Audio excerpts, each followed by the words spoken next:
150 पहिलवान गावात बिगर लग्नाचा आहे, एकाला सुद्धा सोयरिकी आहे ना, इतकी वाईट अवस्था।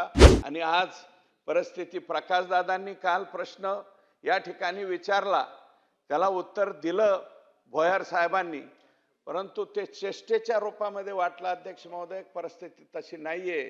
ग्रामीण भागामध्ये पहिले म्हणजे गावामधल्या पारावरती बसून आमच्या बाबासाहेबला फार स्थळं येत आहेत, आमच्या बाबासाहेबला फार स्थळं येत आहेत, अशा गप्पा मारायच्या। अध्यक्ष महोदय, एक मुलगी उपवर कन्या असेल तर 20 ते 25 ठिकाणची स्थळं येत आहेत। अध्यक्ष महोदय, 150 पहिलवान गावात बिगर लग्नाचा आहे, एकाला सुद्धा सोयरिकी आहे ना, इतकी वाईट अवस्था ही ग्रामीण भागामध्ये त्या ठिकाणी झालेली, कुणीच विचारत नाही।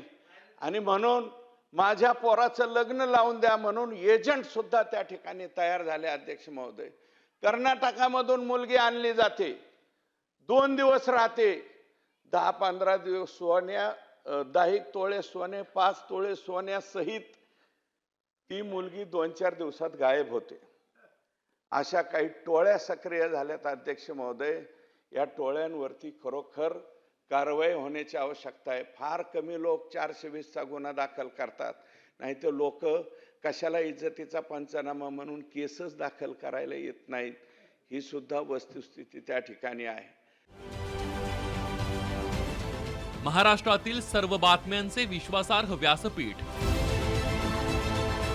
सकाळच्या सर्व सोशल मीडिया प्लॅटफॉर्मला लाईक, फॉलो आणि सबस्क्राईब करा। तसंच सर्व नोटिफिकेशनसाठी बेल आयकॉन प्रेस करायला विसरू नका।